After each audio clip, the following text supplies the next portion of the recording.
Welcome to মুনমুনের classroom. আমরা করছি class 12 এর প্রশ্নবিচিত্রার সমাধানের আছে সেট 5, যার পুরো অর্গানিকটা পাবে। এটা পাবে 201 পৃষ্ঠায় কোশ্চেন ব্যাংকের। চলো সমাধান করি। একের 4 নম্বর কোশ্চেন দেখো, এ থেকে ডি পর্যন্ত যৌগগুলি শনাক্ত করো। অ্যানিলিন ছিল জলীয় NaNO3 আর লঘু অ্যানিলিন নয়, সরি, হবে অর্থ অ্যামিনো বেঞ্জিক অ্যাসিড ছিল। একে NaNO2 আর লঘু H2SO4 0 থেকে 5% দিয়েছে। NH2 গ্রুপটা N2+ HSO4 মাইনাসে পরিণত হলো। জলীয় কে দিলে হলো অর্থ আয়োডো বেঞ্জোইক অ্যাসিড বি। একে PCl5 দিলে COOH গ্রুপটা COCl গ্রুপ হয়ে গেল, মানে অর্থ আয়োডো বেঞ্জিলিডিন ক্লোরাইড হলো। তাকে গাঢ় NH4OH আর হচ্ছে Br2 দিল, মানে হফম্যান ডিগ্রেডেশন হলো। তো এগুলো অর্থ আয়োডো অ্যানিলিন ডি। অথবা কি বলেছে, নাইট্রোবেনজিন প্রস্তুতির সময় তাপমাত্রা নিয়ন্ত্রণ রাখা প্রয়োজন হয় কেন?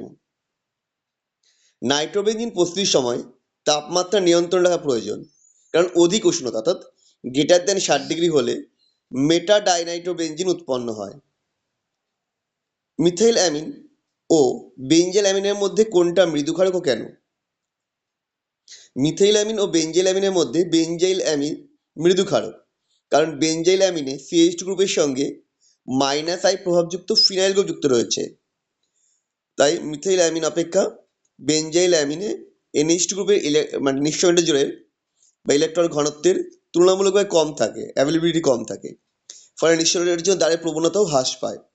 তাই মিথাইল অ্যামিন অপেক্ষা বেঞ্জাইল অ্যামিন মৃদু ক্ষারক। পরেরটা, ইথাইল ব্রোমাইডের সঙ্গে KCN এর বিক্রিয়ায় ইথাইল সায়ানাইড উৎপন্ন হলেও AgCN এর সঙ্গে বিক্রিয়ায় ইথাইল আইসায়ানাইড উৎপন্ন হয় কেন? ইথাইল ব্রোমাইডের সঙ্গে KCN এর বিক্রিয়ায় KCN থেকে উদ্ভূত CN- একটি অ্যাম্পিডেন্ট নিউক্লিওফাইল এর তুলনামূলকভাবে আকারে বড় ও কম তড়িৎচালকতা সম্পন্ন পরমাণুটি ইথাইল ব্রোমাইডের সংশ্লিষ্ট কার্বন পরমাণুকে আক্রমণ করে, ফলে বিক্রিয়াত পদার্থ হিসাবে ইথাইল সায়ানাইড উৎপন্ন হয়। কিন্তু AgCN প্রধানত সমযোজী যৌগ, ফলে AgCN এ N পরমাণুতে একটি নিঃসঙ্গ ইলেকট্রন জোড় লভ্য থাকায় N পরমাণুটি ইথাইল ব্রোমাইডের কার্বন পরমাণুকে আক্রমণ করে, ফলে ইথাইল আইসায়ানাইড উৎপন্ন হয়। আমরা চলে যাই নেক্সট কোশ্চেন। আর তার আগে বলি, যদি ভিডিওটা ভালো থেকে থাকে অবশ্যই লাইক করো, সাবস্ক্রাইব করবে চ্যানেলটা এবং বন্ধুদের মধ্যে শেয়ার করে দাও। একটি অ্যারোমেটিক যৌগ A আণবিক সংকেত হচ্ছে C7H5N অ্যাসিডের উপস্থিতিতে আদ্য বিশ্লেষণ করে B উৎপন্ন করে, যা অ্যামোনিয়ার সঙ্গে বিক্রিয়া করে C উৎপন্ন করে। C কে P2O5 সে উত্তপ্ত করলে পুনরায় A উৎপন্ন হয়। A, B ও C কে শনাক্ত করে বিক্রিয়া করতে বলেছে। এটা হলো সায়ানোবেনজিন, এই যৌগটি। একে অ্যাসিড উপস্থিতিতে আদ্য বিশ্লেষণ করলে তৈরি হয় B বেঞ্জোইক অ্যাসিড, যা অ্যামোনিয়ার সাথে বিক্রিয়া করে বেঞ্জামাইড C উৎপন্ন করে, যাকে P2O5 সে উত্তপ্ত করলে আবার এই যৌগ অর্থাৎ সায়ানোবেনজিন ফিরে আসে। বিক্রিয়া দেখো আমি দিয়ে দিয়েছি। সায়ানোবেনজিনকে লঘু অ্যাসিড দ্বারা আদ্য বিশ্লেষণ করেছি, তৈরি হয়েছে বেঞ্জোইক অ্যাসিড। ওকে অ্যামোনিয়া দিয়ে উত্তপ্ত করালে বেঞ্জামাইড তৈরি হয়েছে। বেঞ্জামাইডটা P2O5 দিলে সায়ানোবেনজিন তৈরি হয়ে গেছে। পরেরটা, নাইট্রোবেনজিন ফিল্ড গ্যাপ বিক্রিয়া অংশগ্রহণ করে না কেন? NO2 গ্রুপের তীব্র -I ও -R প্রভাবের ফলে অ্যারোমেটিক বলয়ের ইলেকট্রন ঘনত্ব এতটাই হ্রাস পায় যে ফিল্ড গ্যাপ বিক্রিয়ায় নাইট্রোবেনজিন অংশগ্রহণ করতে পারে, দুর্বল ইলেকট্রোফাইল প্রতিস্থাপন করতে পারে না। তাই নাইট্রোবেনজিন ফিল্ড গ্যাপ বিক্রিয়ায় অংশগ্রহণ করে না, দাবক হিসেবে ব্যবহার করা হয় ফিল্ড গ্যাপ বিক্রিয়ায়। বেনজিন ডায়াজোনিয়াম ক্লোরাইড ফেনলের সঙ্গে কাপলিং বিক্রিয়ায় অংশগ্রহণ করে, কিন্তু নাইট্রোবেনজিন করে না কেন? বেনজিন ডায়াজোনিয়াম ক্লোরাইড ফেনলের সঙ্গে কাপলিং বিক্রিয়ায় অংশগ্রহণ করে, কিন্তু নাইট্রোবেনজিনে করে না, কারণ NO2 গ্রুপ একটি ডিঅ্যাক্টিভেটিং গ্রুপ। এর উপস্থিতিতে বেনজিন বলের সক্রিয়তা এতটাই হ্রাস পায় যে উহা ডায়াজোনিয়াম ক্লোরাইডের সঙ্গে কাপলিং বিক্রিয়ায় অংশগ্রহণ করে না।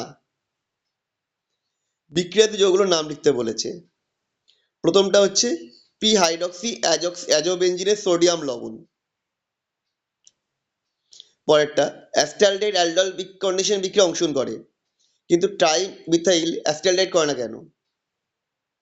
অ্যালডল কন্ডিশন বিক্রিয়ার জন্য কার্বনিল যৌগে আলফা হাইড্রোজেন উপস্থিত অত্যন্ত প্রয়োজনীয়। অ্যাসিটালডিহাইডে 3টি আলফা হাইড্রোজেন পরমাণু বর্তমান, তাই অ্যালডল কন্ডিশন বিক্রিয়া অংশগ্রহণ করে। কিন্তু ট্রাইমিথাইল অ্যাসিটালডিহাইডে কোনো আলফা হাইড্রোজেন পরমাণু উপস্থিত না থাকায় অ্যালডল কন্ডিশন বিক্রিয়া অংশগ্রহণ করে না। বিকারক শনাক্ত করতে বলেছিল। প্রথমটা হচ্ছে কেসিএন জলীয় ইথানল দিলেই তৈরি হয়ে যাবে বেঞ্জালডেট থেকে এই যৌগটা। পরেরটা বেঞ্জালডেট থেকে তৈরি করেছে, হবে ইথানল আর শুষ্ক স্কেল দিতে হবে, তৈরি হয়ে যাবে। পরেরটা হচ্ছে গিগনার বিক্রিয়া দিয়ে করতে হবে, 2 ডিগ্রি অ্যালকোহল যেহেতু বলেছে, CH3CH2 MgI আর হচ্ছে H3O+। তারপরটা অ্যাসিটালডেট থেকে মিথাইল সায়ানাইড, এটা দিতে হবে NH2OH, তারপর দিতে হবে P2O5। উদাহরণ দিতে হবে ত্রিশঙ্কু বিক্রিয়া। অ্যাসিটালডেটকে অ্যালুমিনিয়াম ইথোক্সাইডের সঙ্গে বিক্রিয়া ঘটালে ইথাইল অ্যাসিড উৎপন্ন হয়, বিক্রিয়া দিয়ে দেওয়া হয়েছে। পরেরটা ফর্মিক অ্যাসিডের বিজারণ ধর্ম আছে কিন্তু অ্যাসিটিক অ্যাসিডের বিজারণ ধর্ম নেই, কেন না? কিটো বা কার্বনিল গ্রুপের সাথে সরাসরি H পরমাণু যুক্ত থাকলে ওই পরমাণুগুলি বিজারণ ধর্ম প্রদর্শন করতে পারে। ফর্মিক অ্যাসিডের গঠন সংকেত দেখিয়ে দিয়েছি, এখানে CO গ্রুপের সাথে একটা সরাসরি হাইড্রোজেন পরমাণু যুক্ত আছে, তাই ফর্মিক অ্যাসিড বিজারণ ধর্ম বর্তমান। কিন্তু অ্যাসিটিক অ্যাসিডের কিটো গ্রুপের সঙ্গে বা কার্বনিল কার্বনের সাথে সরাসরি কোনো হাইড্রোজেন যুক্ত না থাকায় এর বিজারণ ধর্ম নেই।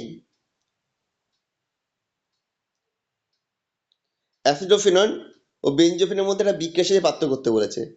বিকারক হিসেবে দিলাম I2NOH, মানে আয়োডোফর্ম বিক্রিয়া দিচ্ছি, উত্তপ্ত করছি। অ্যাসিডোফেন হচ্ছে বিশেষ গন্ধযুক্ত হলুদ বর্ণের আয়োডোফর্ম উৎপন্ন করে। বেঞ্জোফেন কোনো কিছু পরিবর্তন লক্ষ্য করা যায় না, উল্লেখযোগ্য। এ থেকে শনাক্ত করতে বলেছে। বেঞ্জিনের মধ্যে COCH3 ছিল বেঞ্জামিন, তাই CF3C ট্রিপল H দিলে পরে হয়ে যাবে ফিনাইল অ্যাসিটেট এই যৌগ। তারপর একটা 20% H2SO4 আর 1% Hg2+ আর 80 দিলে তৈরি হবে বেঞ্জিনের মধ্যে COCH3 অ্যাসিডোফেনন, একে ব্রোমিন আর ক্ষার দিয়ে তৈরি করলে তৈরি হয়ে যাবে অ্যানিলিন।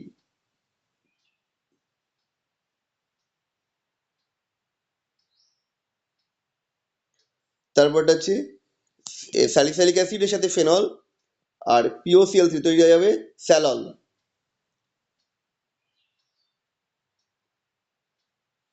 তারপরে HCN দিলে তৈরি হচ্ছে ই যৌগ, যুত যৌগটা, তাই গাঢ় H2SO4 দিয়ে তৈরি হচ্ছে F, ওটা অ্যাসিড হয়ে যাচ্ছে। CN গ্রুপটা COOH হচ্ছে, আর ওই দেওয়ার সাথে পাশে কার্বন থেকে হাইড্রোজেন নিয়ে জল হয়ে বেরিয়ে গেল।